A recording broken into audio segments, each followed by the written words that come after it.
آ گیا۔ ابراہیم علیہ السلام نے حضرت اسماعیل کی والدہ سے فرما دیا میرے بیٹے کو تیار کر دیا جائے، آنکھوں کے اندر سرما ڈال دیا جائے، سر کے اندر تیل لگا دیا جائے، اعلیٰ قسم کا کپڑا میرے بیٹے کو پہنا دیا جائے۔ حضرت ہاجرہ نے فرمایا ابراہیم خیر تو کہاں لے کر جا رہا ہے؟ فرمایا دوستوں کے پاس لے کر جاؤں گا، کسی بڑے کے پاس ملانے کے لیے لے کر جاؤں گا۔ حضرت ہاجرہ نے تیار کر دیا، تیار کرنے کے بعد ابراہیم علیہ السلام کے ساتھ روانہ کر دیا۔ اللہ کا نبی گھر سے نکل رہا ہے، بغل کے اندر چھری کو چھپایا ہوا ہے، راستے کے اندر چلتے ہوئے آپ نے رسی کو بھی بغل کے اندر لیا ہوا ہے۔ گھر کے اندر حضرت ہاجرہ کو نہیں بتایا، عورت ذات ہے کہیں رونا شروع نہ کر دے، واویلا نہ کر دے۔ ابراہیم علیہ السلام چلتے چلے گئے، آپ بیابانوں کی طرف چلے گئے۔ ادھر شیطان کو پتہ چلا ادھر ادھر کے چکر لگاتے پھر رہے، سب سے پہلے حضرت ہاجرہ کے قریب آ گیا، آ کر کہنے لگا ہاجرہ اسماعیل کہاں چلا گیا؟ حضرت ہاجرہ نے فرمایا اپنے باپ ابراہیم کے ساتھ چلا گیا۔ کہاں پر گیا؟ دوستوں کے ساتھ ملانے کے لیے گیا، عزیز و قریب کے پاس چلا گیا۔ حضرت ہاجرہ نے یہ فرمایا، شیطان کہنے لگا نہیں نہیں، وہ تو تیرے بیٹے کو ذبح کرنے کے لیے لے کر گیا، قربان کرنے کے لیے لے کر گیا۔ حضرت ہاجرہ کو جب یہ کہا گیا، آپ نے فرمایا مردود یہاں سے نکل جاؤ، بھلا کوئی باپ اپنے بیٹے کو ذبح کیا کرتا ہے؟ آج تک دنیا نے یہ منظر نہ دیکھا۔ ہائے شیطان بھی ایک ایسا وقت آ گیا سچ بولنے کے اوپر مجبور ہو گیا۔ ایک مسلمان ہے، زندگی گزر گئی، موت آ گئی، لیکن سچ بولنے کے لیے کبھی تیار نہ ہوا۔ آج شیطان کو بھی سچ بولنا پڑا، کہنے لگا ہاجرہ اپنی مرضی کے ساتھ نہیں، اللہ نے حکم دیا اس لیے اسماعیل کو ذبح کرنے کے لیے ساتھ لے کر چلے گئے۔ اچھا سب سے پہلے عورت کے پاس ہے، وجہ عورت کمزور ہے، واویلا کرے گی، روئے گی، ہائے وائے کرے گی، بچہ بچائے گی اپنا۔ حضرت ابراہیم علیہ السلام ساتھ لے کر گئے۔ حضرت ہاجرہ واقعی رو رہی ہیں، آنکھوں کے اندر سے آنسو ہیں۔ اچھا اللہ نے کہا ہے؟ ہاں اللہ نے اسے حکم دیا ہے کہ ابراہیم اسماعیل کی قربانی کر۔ فرمایا ہاجرہ بچا سکتی ہے؟ حضرت ہاجرہ رو کر کہنے لگی واہ ابراہیم، اللہ نے حکم دیا خود ہی ساتھ لے کر چلا گیا، مجھے اتنا کمزور سمجھا کہ میں اللہ کے حکم کو ٹال دوں گی؟ میں والدہ تھی، مجھے بتایا تو ہوتا، میں اپنے بیٹے کو خوشی خوشی روانہ کر دی کہ میرا بیٹا اللہ کے حکم پر قربان ہونے جا رہا ہے۔ شیطان نے دیکھا یہاں وار نہ چلا تو حضرت اسماعیل علیہ السلام کے پاس ہے، بچہ ہے نا، اسے شاید بہلا لوں گا، اس کے کان کے اندر کا پتہ کیا ہونے جا رہا ہے؟ کہا نہیں، کہا ابھی تیرا باپ تجھے قربان کرے گا، تیرا باپ تجھے ذبح کرے گا۔ حضرت اسماعیل علیہ السلام بھی بالآخر نبی بننے والے ہیں اور انتہا کے خوبصورت تھے۔ یقین جانو جس کی پیشانی کے اندر آخری نبی کا نور نبوت چمک رہا ہو وہ خوبصورت نہیں ہوگا؟ حضور اکرم صلی اللہ علیہ وسلم کس کی اولاد کے اندر سے ہیں بھائی؟ حضرت اسماعیل علیہ السلام کی اولاد کے اندر سے، تو وہ نور نبوت اسماعیل علیہ السلام کی پیشانی میں چمک رہا تھا، وہ کتنا خوبصورت ہوگا۔ حضرت اسماعیل علیہ السلام بھی روتے نہیں، واویلا نہیں کرتے۔ باپ کو دیکھا کہ بیابان جنگلوں کے اندر، ابا یہاں کون ہے؟ سیدنا ابراہیم علیہ السلام نے فرمایا بیٹا آ گیا، اب ذبح کرنے کے لیے میں بھی تیار ہوں، وقت بھی قریب ہے، جہاں پر میں نے ذبح کرنا ہے وہ جگہ بھی قریب آ گئی۔ حضرت ابراہیم علیہ السلام نے فرمایا قربان کرنے سے پہلے بیٹے کا دل کا حال جان لو، میرا بیٹا کتنا فرما بردار ہے، میرا بیٹا کتنا وفادار ہے۔ حضرت ابراہیم علیہ السلام معصوم کے قریب آ گئے، اللہ کرے میری اولاد اللہ کی فرما بردار بن جائے، آپ کی اولاد اللہ کے تابع ہو جائے، دین ان کے تابع ہو جائے۔ حضرت ابراہیم علیہ السلام نے فرمایا بیٹا کسی سے ملانے کے لیے نہیں، اللہ کے نام پر قربان کرنے کے لیے آیا، اور میں نے خواب کے اندر دیکھا اللہ مجھے فرما رہا ہے اپنے بیٹے کو ذبح کر دو۔ حضرت اسماعیل علیہ السلام نے جب یہ سنا، سننے کے بعد فرمایا ابا دیر نہ کر، جلدی کر، اللہ کے حکم کو پورا کر دے۔ شیطان کو پتہ چل گیا اسماعیل بھی ماننے کے لیے تیار نہیں ہے، حضرت ہاجرہ بھی ماننے کے لیے تیار نہیں ہے۔ شیطان ابراہیم کے قریب آ گیا اور آ کر کہنے لگا ابراہیم معلوم ہے 82 سال کی عمر کے اندر اولاد ملی ہے، 82 سال کے اندر بیٹا ملا، جب تیری داڑھی سفید ہو گئی، تیرا بڑھاپا تیرے اوپر چھا گیا، اب ابراہیم اولاد ملے نہ ملے کسے بتائے، ابراہیم کیوں قربان کرنے جا رہا ہے؟ سیدنا ابراہیم علیہ السلام کو پتہ چل گیا یہ شیطان مردود ہے، آپ نے کنکریاں اٹھائی وہیں سے شیطان کو مار دیا، شیطان رسوا ہو کر نکل کر چلا گیا۔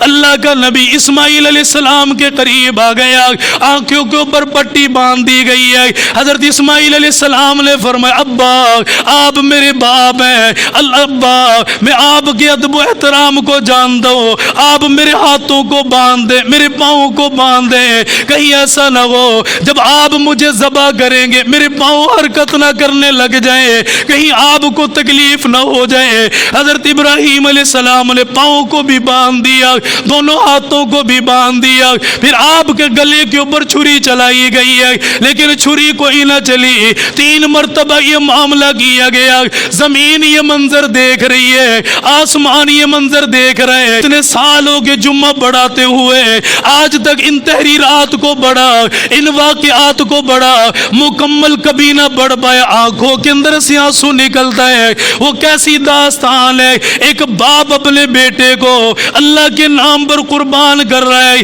حضرت اسماعیل علیہ السلام لیٹے ہوئے رونا شروع نہیں کرتے، چیخ نہیں مارتے، اپنے باپ کو واسطہ نہیں دیتے۔ حضرت ابراہیم علیہ السلام نے زور لگایا، پھر اسماعیل کہتا ابا ایسے شاید چھری نہ چلے، مجھے الٹا لٹایا جائے، میرے سر کے بالوں کو اوپر پکڑو، میرے گلے کے اوپر چھری چلاؤ۔ حضرت ابراہیم علیہ السلام نے یہی معاملہ کیا، چھری کوئی نہ چلی ہے، چشم و فلک نے وہ منظر بھی دیکھ لیا، پھر اچانک چھری چلتی ہے، ابراہیم علیہ السلام کی آنکھیں بند ہیں، اسماعیل علیہ السلام زمین کے اوپر لیٹے ہوئے، اچانک دیکھا ہاتھوں کو تازہ خون لگا ہوا ہے۔ ابراہیم علیہ السلام نے آنکھیں کھولی ہے، آنکھیں کھول کر دیکھا بیٹا سلامت ہے، اللہ نے اس کے بدلے کے اندر جنت سے دمبا بھیج دیا۔ ابراہیم قربانی قبول ہو گئی ہے۔ قد صدقت الرؤیا، صدقتا مانا سچ ہے، رویا خواب ہے، قد صدقت الرؤیا آپ نے اپنا خواب سچ کر دکھایا۔ انا کذالک نجزی المحسنین، ہم اسی طریقے کے ساتھ اچھے نیک لوگوں کو بدلہ دیتے ہیں۔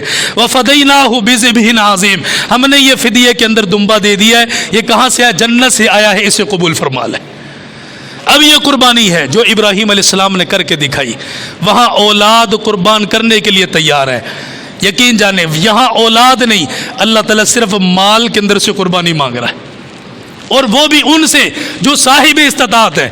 اگر اللہ یہ کہہ دیتا سب قربانی کرو بھائی، ہم پابند تھے نا اللہ کے حکم کے، سب نے کرنی پڑ رہی تھی، لیکن اللہ نے کیا فرمایا؟ سب نہیں، وہ قربانی کریں جو کر سکتے ہیں، وہ قربانی کریں۔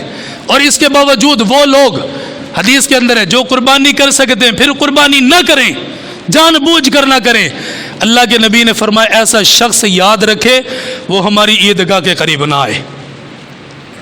یہ کہنے سننے کے اندر الفاظ بڑے آسان ہیں، فرمایا وہ شخص ہماری عیدگاہ کے قریب نہ آئے، مطلب کیا تھا کہ وہ عید کی نماز ہمارے پیچھے ادا نہ کرے، یہاں سے وہ چلا جائے۔ اللہ کے نبی علیہ الصلوۃ والسلام مدینہ منورہ کے اندر کتنے سال رہے بھائی؟ کتنے سال؟ قربانی کتنے سال فرمائی؟ 10 سال۔ آپ کے جانے کے بعد آپ نے وصیت کس کو فرمائی بھائی؟ حضرت، حدیثیں یاد ہیں آپ کو؟ میں یہی چاہتا ہوں، حدیثیں آپ کو یاد ہے۔ 10 سال مسلسل قربانی فرمائی، ایک اپنی طرف سے اور ایک اپنی امت کی طرف سے۔ پھر آپ کے جانے کے بعد حضرت علی سے فرمایا علی یہ عمل مجھے بڑا محبوب ہے، رکنا نہیں چاہیے، میرے جانے کے بعد ایک قربانی آپ اپنی طرف سے کرنا اور ایک قربانی میری طرف سے کرتے رہنا۔ یہ قربانی میری طرف سے کرتے رہنا۔ تو نبی پاک صلی اللہ علیہ وسلم قربانی کے جانور سے بڑی محبت فرماتے ہیں۔ یہ دلیل ہے کہ اپنے ہاتھوں کے ساتھ اس جانور کو ذبح کرتے تھے، اس سے محبت تھی تو قربانی خود کرتے تھے۔ جانور کو قربان کرنے کے لیے وہ شرائطیں کیا ہیں کہ اپنے جانور کو ذبح کرنے لگو تو مسلمان ہونا اس کے لیے ضروری ہے، کوئی مشرک نہ ہو۔ مشرک کے ہاتھ سے جانور ذبح کرواؤ گے، حلال تو کیا اس کا کھانا بھی ٹھیک نہیں، اس سے دور رہنا ہے۔ عاقل کا ہونا ضروری ہے، عقل مند ہو، اور بالغ ہونا بھی ضروری ہے، ہاں جی، سمجھدار ہونا، یہ چیزیں۔ اس کے بعد جانور کو کیسے ذبح کرنا ہے، نبی پاک صلی اللہ علیہ وسلم نے ذبح کر کے دکھایا کہ اس کے جسم کی 4 رگیں کاٹو، گلے کی 4 رگیں کاٹو، سانس کی رگ اس کی کاٹ دو، کھانے کی رگ اس کی کاٹ دو، اور دائیں بائیں کی موٹی رگیں جو خون کی ان کو کاٹ دو۔ اب دین کہاں سے چلا ہے بھائی؟ مکہ سے چلا۔ کہاں سے چلا بھائی؟ مکہ سے چلا، مدینے سے چلا۔ فیصلہ وہاں کے لوگوں نے کرنا ہے نا کہ یہ چیز ٹھیک ہے یا نہیں ہے۔ جب مدینے کے لوگوں نے بھینس کو اور یہ کہا کہ یہ اس جیسی ہے، مکہ کے لوگوں نے تسلیم کر لیا، ان کے لوگوں نے فتویٰ جاری کر دیا، تو آج کے یہاں کے بچونگڑے ان کی کیا حیثیت ہے کہ وہ یہ کہیں کہ بھینس کی قربانی نہیں، پڈے کی قربانی نہیں، سارے سال کھاتے موت نہیں پڑتی؟ جن دنوں کے اندر ایک وائرس آیا تھا، وائرس جب یہ پھیلا تو ان دنوں کے اندر کہہ دیا کہ بھائی اب پڈے کی قربانی ٹھیک ہے، چونکہ گائے کی قربانی ان کے اندر یہ وائرس زیادہ لگا ہوا تھا۔ تو ان چیزوں سے اپنے آپ کو بچا کر رکھے، لوگوں کو گمراہ کرنے کی کوشش کرتے۔ تو وہ جانور جس کے اندر گوشت زیادہ ہو، وہ جانور اللہ کو بہت ہی زیادہ پسند ہے۔ تو صحابہ نے کہا کہ یا رسول اللہ ما ھذہ الاضاحی، یہ قربانی کیا ہے؟ آپ نے فرمایا قال سنت ابیکم ابراہیم، ابراہیم علیہ السلام کی سنت ہے۔ تو یا رسول اللہ قالوا فما لنا فیہا، یا رسول اللہ ہمارے لیے اس کے اندر کیا ہے؟ آپ نے فرمایا ہر بال کے بدلے اللہ تعالیٰ ایک نیکی عطا فرمائے گا۔ تو صحابہ نے کہا قالوا فالصفوف یا رسول اللہ، یا رسول اللہ جن کے جسم کے اوپر بال نہیں اون ہے ان کا کیا حکم ہے؟ فرمایا آپ نے فرمایا ہر بال کے بدلے ایک نیکی ہے، اور ایک اون کے بدلے میں بھی اللہ تعالیٰ ایک نیکی عطا فرمائے گا۔ آگے فرمایا فطیبوا بہا نفسا، محبت کے ساتھ کرنی ہے۔ تو کوشش کریں گے بھائی قربانی کریں گے، جن کے اوپر یہ قربانیاں ضرور کریں، قربانی سے ڈنڈی نہ ماریں۔ قرضہ لینا پڑے وہ بندہ قرضہ لے جو آسانی کے ساتھ قرضہ اتار سکتا ہے، وہ نہیں جو قرضہ لے پورا سال روتا پھرے پھر، اس کے لیے نہیں ہے۔ جو قرضہ آسانی کے ساتھ اتار سکتا ہے، آنا جانا اس کا لینا دین لگا رہتا ہے، تو وہ قرضہ لے کر بھی قربانی کرے۔ بہت سارے لوگ ایسے جن کو پورا سال کھانے کے لیے کچھ نہیں ملتا، تو ان کی رہنمائی ہے۔ اللہ ہم سب کو عمل کی توفیق عطا فرمائے۔